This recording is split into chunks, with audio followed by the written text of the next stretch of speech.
investments in America. He had millions of dollars at his disposal. There was a time when the financial world marveled at the genius of Charles Ponzi, the man who was in charge of one of the most successful business investments in America. He had millions of dollars at his disposal. Welcome back to my channel. Today, I'm bringing you one of the most clever guy, one of the most clever scammer that the world ever known, Charles Ponzi. So welcome to my channel. Welcome back to my channel, The Big Screen. On this channel, we learn about finance, society, culture, humanity, anything that evolves around us as humans.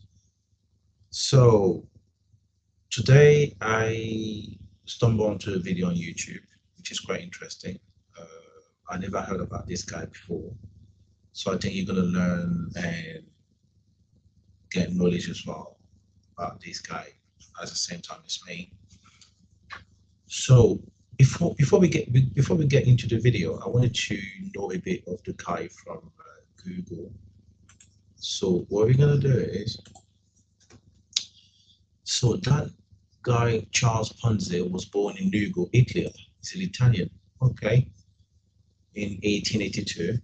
At the age of 21, having already worked as a postal worker, Ponzi decided to set sail for the US in pursuit of a better life. Although somewhat infamously, he arrived on American shores with only $2.50 to his name, having gambled the rest of his money away on the ship. Okay. So he was born in Italy in 1882. Oh, he died at the age of 66. So yeah, so basically that's how little we know about him, about Charles Ponzi. But what we know is that he created one of the biggest scheme of fraudulent investment. So let's go back onto the video and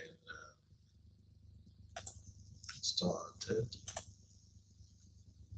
Disposal and crowds of people lining up, literally begging him to take their money. Little did everyone know that Ponzi's business was built on nothing but lies. The whole thing was an outrageous scam, one which turned Ponzi into a very rich man that ruined the lives of thousands of innocent people. Ponzi's deception was so shocking and infamous that even now, 100 years later, the scam still shares his name. The Ponzi scheme. This video is the untold truth of the man behind the scam and how to make millions of dollars with nothing but lies.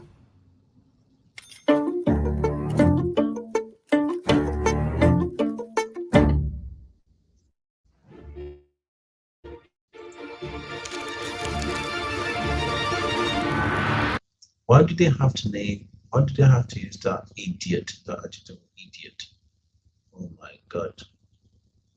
I don't think that you're an idiot if you scam people and make money out of it. I'm not saying it's something good, but you must have a certain knowledge, or you can't be an idiot. You might be an idiot of the way people find out after, that you're not smart enough to maybe get out of that. But for you to be able to scam people millions and billions, I don't think you're an idiot, because I think I am an idiot, because I'm not sure I can pull that thing off. That's impossible. So.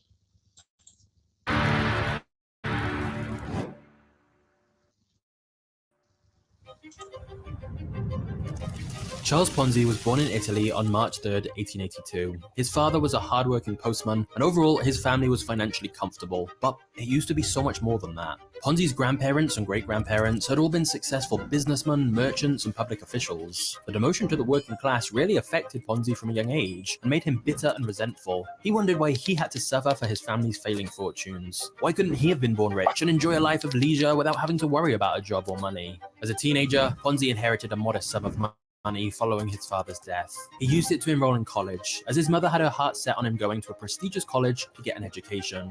But Ponzi had other plans. Instead of studying and going to class, he decided to burn through his savings by dressing in the latest fashions and eating at the fanciest restaurants in town. Then at night, maybe the theatre or the opera, or some gambling at the casino with his wealthy friends. Nothing was too extravagant or expensive for him. Ponzi liked to pretend that he was just like his rich friends and that he had endless money, but it was an illusion. And one day, it all came crashing down around him. His inheritance money finally ran out, and since his studies had been completely neglected, he had no chance of graduating. His uncle offered him work as a clerk, but the idea of finding a 9-to-5 job repulsed Ponzi, who considered himself too good for menial labor. He felt he had only one choice left: travel to America and strike it rich there.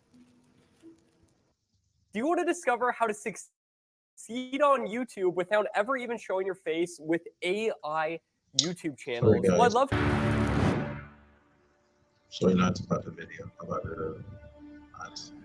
In 1903, Ponzi arrived in Boston aboard the SS Vancouver. He felt a deep shame in his heart that he'd let his mother down and believed that the only way to redeem himself was to return to Italy as a rich man. The only problem was he had no idea how to do that. America proved to be a much-needed reality check for young Ponzi. There was no more inheritance money and no more relatives to bail him out of trouble. As distasteful as he found physical labor, he had no choice. If he wanted to eat, he needed to work.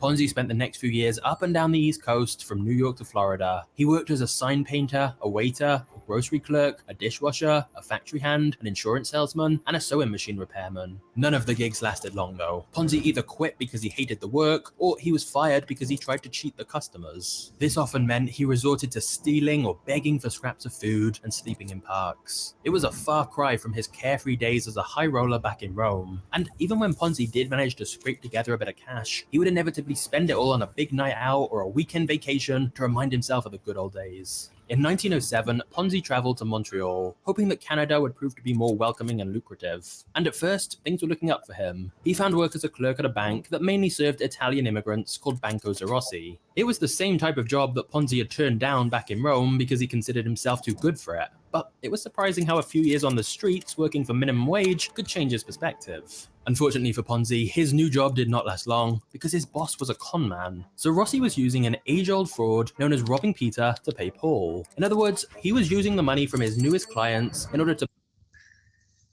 Did you guys hear that? His former boss, bank that mainly served Italian immigrants called Banco Zarossi. It was the same type of job that Ponzi had turned down back in Rome because he considered himself too good for it. But it was surprising how a few years on the streets working for minimum wage could change his perspective. Unfortunately for Ponzi, his new job did not last long because his boss was a con man. This is what I wanted to get at.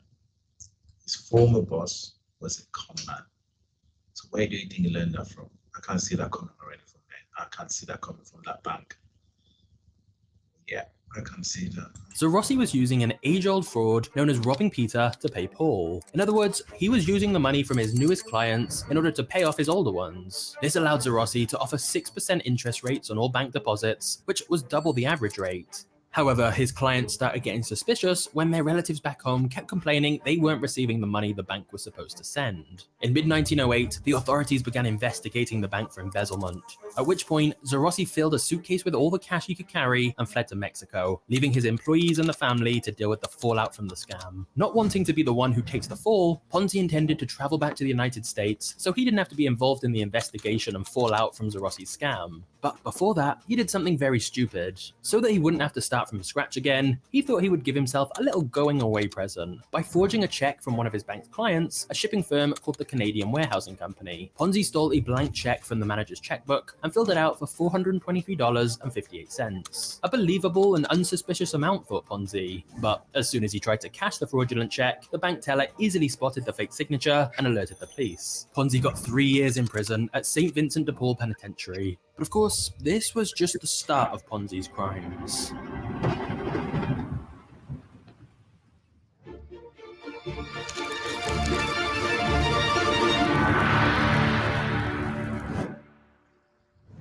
Ponzi was released on parole. Guys, we have to give credit to this guy. The video, everything is just beautiful. The way he did it and the way he's narrating is amazing. I'm enjoying it. parole after 2 years, and he immediately made plans to travel to the States again. But he didn't go alone. Instead, he took with him 5 Italian immigrants, all fresh off the boat without any proper papers, as he'd been paid to smuggle these men into America. Ponzi figured this would set him up with a nice quick payday now that he was a free man again. However, he got caught and was arrested once again. Still, Ponzi hoped that if he pled guilty, the judge would go Oh my God, I don't think he's an idiot. I think he's an unlucky scammer. He's very unlucky scammer. So easy on him and maybe just let him off with a small fine. But once the judge banged his gavel and passed the sentence, Ponzi's heart sank. He was given another 2 years in federal prison in Atlanta. After being released from jail for a second time, Ponzi was unsure of his next move. He'd come up with all these different plans to get rich whilst in prison, but they all required money, and Ponzi was penniless. Therefore, with little choice, he wandered from state to state again, working whatever odd jobs came his way. Ultimately, he found a decent position as a clerk with an import-export business called the JR Pool Company in Boston. So after a decade and a half in North America, he'd ended up in the same place where he began. Life in Boston was decidedly better for Ponzi the second time around though. He was good at his job for a change, and it was promoted for it. Not just that, but Ponzi met 21-year-old Rose Janecko and instantly fell head over heels for her. The first time they spoke, Ponzi was so nervous that he could barely string 2 words together. Fortunately for him, the feeling was mutual, and the two got married in early 1918. His new married life made Ponzi feel happy, but he also felt inadequate. Even though Rose was content with a simple life, Ponzi had much grander ambitions. He wanted to be able to shower her with diamond rings, fancy clothes, and expensive holidays. Obviously, this was never going to happen on a clerk's salary. So 6 months after the wedding, Ponzi quit his steady job at JR Pool and began looking for something new to do. He started off by joining his father-in-law's wholesale fruit selling business. The company was struggling, and since Ponzi always bragged to his wife about being a financial genius, this was the time for him to show everyone what he could do. However, Ponzi was unable to save the failing business, and instead it went bankrupt by the end of the year. Undeterred by his recent failure, Ponzi rented a small office to start his own import-export business instead. But the world at large took no notice of him. Ponzi lacked the experience and the contacts to attract any serious business. However, Ponzi refused to believe he was the problem, and thought that maybe he just needed to advertise his services more. Unfortunately, a few quick calculations made him realize that the costs were well outside of his reach. Just like that, Ponzi's import and export business became another failed venture. The only silver lining for Ponzi was this failure had already given him his next idea. When Ponzi had seen how much money it would cost him to publicize his services, he thought that maybe he should publish his own trade magazine so that other companies would pay him the same kind of giant advertising fees. Ponzi had zero experience when it came to publishing, but in his mind, this was already a $1 million business idea. He would call his magazine The Trader's Guide, and he would send it for free to 100,000 companies, doubling the circulation number with each new issue. According to Ponzi's calculations, his initial mailing would cost him around $35,000, but he would make $80,000 in advertising income since he was certain that companies would be lining up around the block to publicize their services in his magazine. Certain of success, Ponzi rented a much larger office and hired 3 staff members. And then he began writing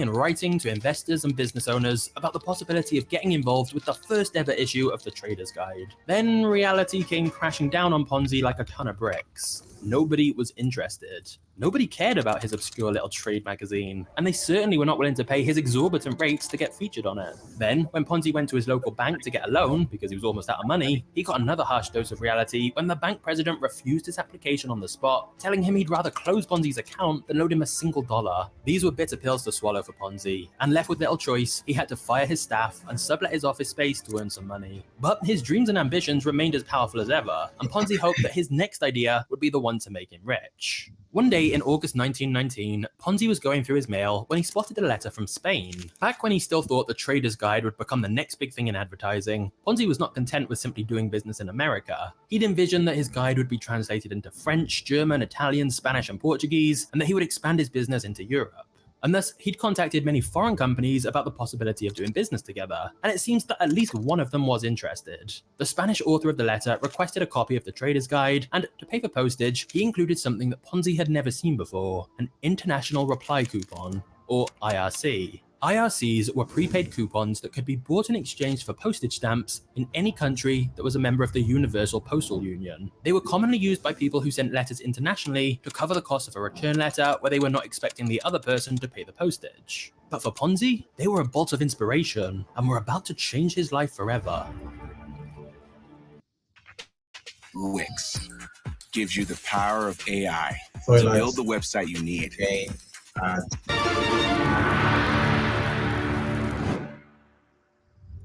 Years earlier, Ponzi had learned about the concept of arbitrage, the strategy of buying and selling an asset in different markets in order to take advantage of the price difference and make a profit.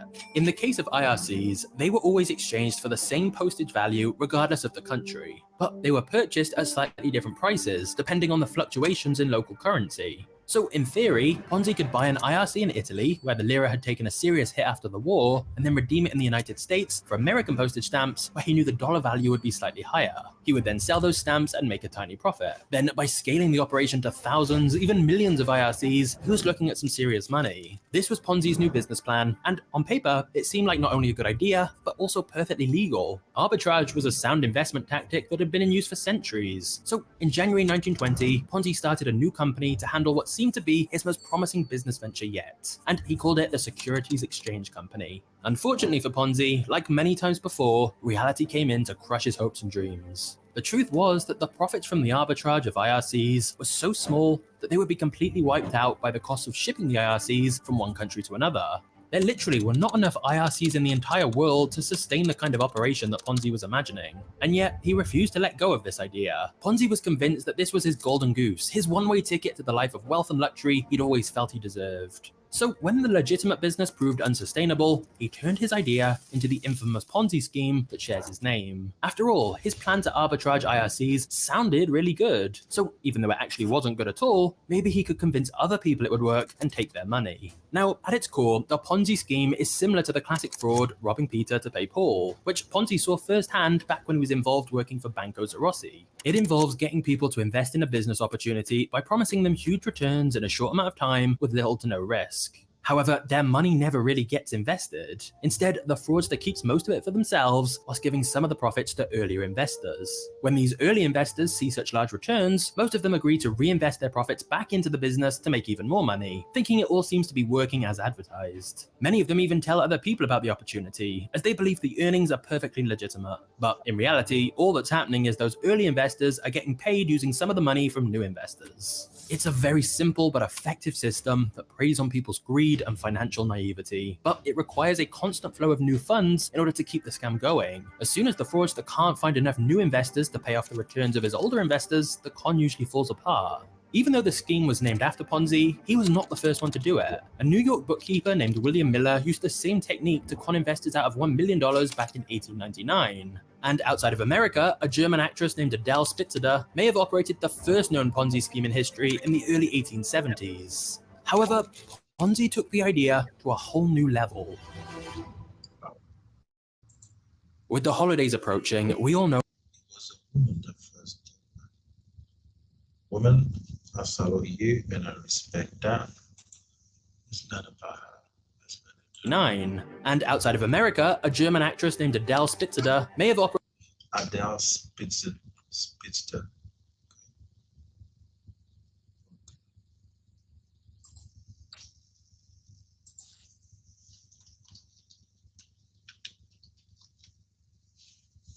So who's Adele Spitzer?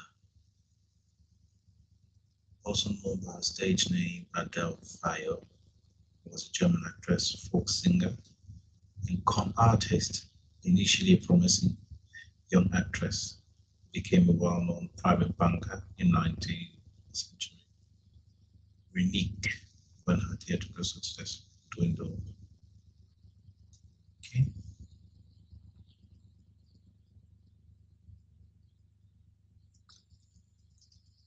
So yeah, learn something today. The first person to do Ponzi scheme, even though he's not the real, he's not the first person to have committed that kind of, he was a woman, a lady. She was quite smart, creative. operated the first known Ponzi scheme in history in the early 1870s. 1870s, was a woman that created that. Wow, that's brilliant. However, Ponzi took the idea to a whole new level. With the holidays approaching, we all know most people put off shopping until the last minute. And if you have an online store or you sell anything online, you know the feeling of getting hit with a ton of orders all at once. When you're buried in orders and emails from stressed customers, you'll wish you had ShipStation. ShipStation works with all your favorite places. Sorry guys, that is again not from the guy we're watching the video from. So let me just skip it. 2 months to try it completely for free. So this holiday's 100%. Another ad again. Buying IRCs in bulk and shipping them to America. If pressed for any details on his operation, Ponzi would refuse to divulge any information, simply claiming that he couldn't share all the details of exactly how it worked, as then it could potentially help his competition. Most banks, companies, and serious investors stayed away from Ponzi. They knew when something was too good to be true, and in fact, almost anyone who knew a thing or two about finances could tell that it was impossible for Ponzi to deliver on his promises. But they were not the ones Ponzi targeted. He wanted the people who used to be just like him, with more dreams than common sense, who were always looking for the best way to get rich quick. This meant he preyed on the people with very little financial literacy, often people in desperate need of money fast. Ponzi understood that his true talent was not dealing with finances, but dealing with people. He knew how to sell his business without appearing too ego or aggressive, as if it made no difference to him whether he got their money or not. Ponzi started out with people in his own neighborhood and got 18 of them to invest in his first month. Once they were all paid their first round of profits, word started spreading fast, and soon thousands of people began crowding the streets outside Ponzi's office, desperate to invest their own money in this seemingly surefire opportunity. Month after month, Ponzi gained more and more clients, raking in over $250,000 a day at the peak of his operation. The Boston Post hailed him as a financial genius, which gave him yet more perceived credibility, and thus There you go, financial genius. Financial genius. That's why I say he was not an idiot. I think he did a couple of hard moves or in prison, but it's more investment. Boston Post.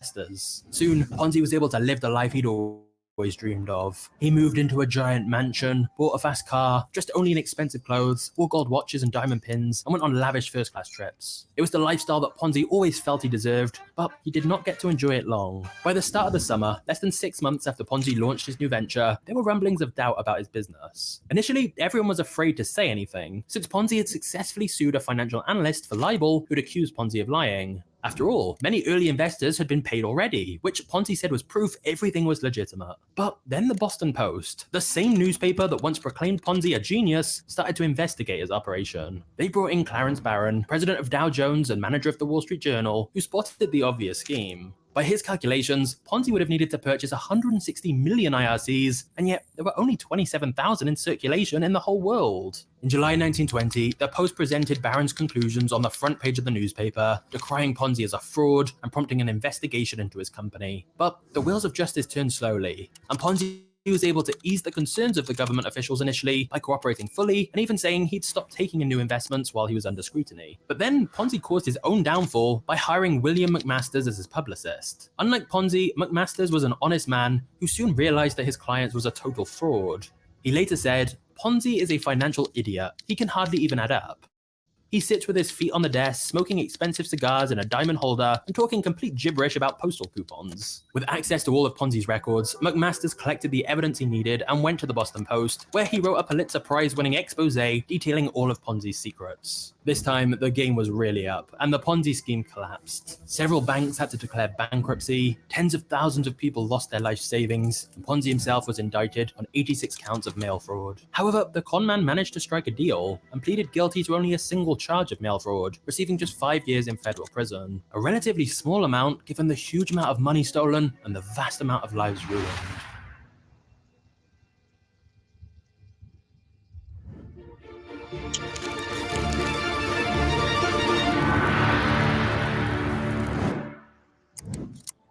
Ponzi was released after 3.5 years in prison, and this time he was finally a changed man and ready to do some good in the world. I'm just kidding. He literally tried a new scam immediately after getting released. Oh my God. Ponzi knew that the government wanted to either deport him to Italy or imprison him again on larceny charges. So he fled to Florida, where he planned to essentially repeat the Ponzi scam. Guy came out of jail think this is his third time, right? Yeah, that's the third time. And you think that he's going to learn his lessons, but he goes back out there and try to scam again people. That's crazy. He's sick. I'm sorry. This guy is, that Ponzi man is sick, man. I'm saying he's really sick. That's sick. Again. He started a new company, the Charles Land Syndicate, and sought people to invest in property around Jacksonville. He offered even higher gains than before, saying he could get people a 200% return in just 60 days. The only problem was that the property he was selling was worthless swampland. This time though, there were no takers. Ponzi's fraud was soon exposed, and he risked being sent to Massachusetts, where a lengthy sentence awaited him. Not wanting to go back to prison yet again, Ponzi changed his look and tried to travel to Italy as a sailor aboard a cargo ship. However, he was recognized and arrested in New Orleans. Ponzi was now a desperate man. He wrote to President Calvin Coolidge asking for mercy, even appealed to Mussolini to intervene on his behalf, but of course, nobody listened. It was the end of the line for him. Ponzi served another 7 years in prison, and the man who came out was not the same as the one who went in. Ponzi was a broken mess who had lost all the charm and confidence that once made him so rich. As he faced deportation to Italy, his wife chose to stay behind in America and divorced him. Ponzi spent the rest of his years in poverty, with only memories to comfort him of the times when he had it all. He ended up in Rio de Janeiro, where he died in 1949 in a charity hospital and was buried in a pauper's grave, thus bringing an end to one of the most notorious tales of rags to riches to rags in history. However, in terms of the amount of money Ponzi conned people out of, he's actually not one of the biggest financial fraudsters. If you want to know about the guy who stole billions of dollars and then partied with celebrities like Leonardo DiCaprio and made the Wolf of Wall Street with the stolen money, check out the absolutely insane story of Jolo. Just click the thumbnail here now, as it's an awesome story and I think you'll love it, so I hope to see you there.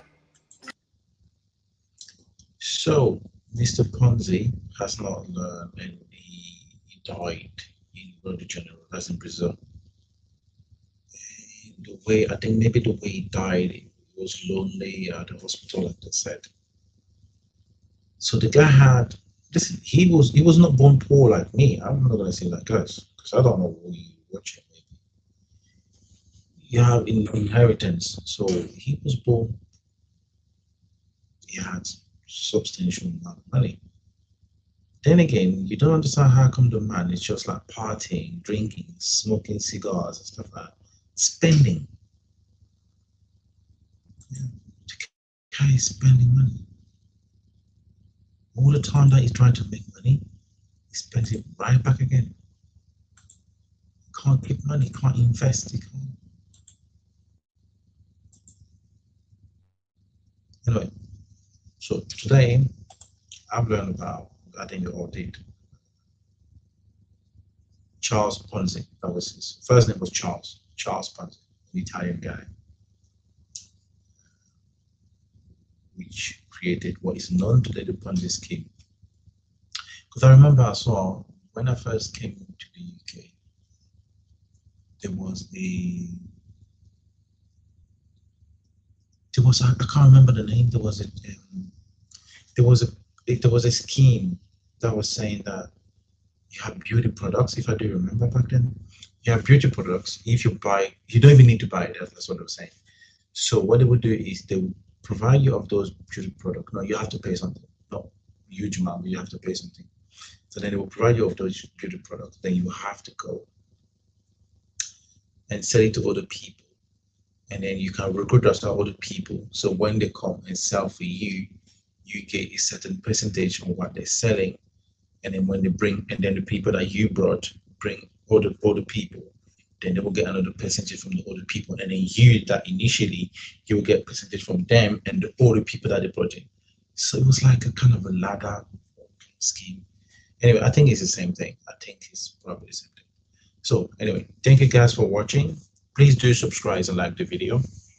And the big screen is here to bring you new knowledge every day. So stay tuned.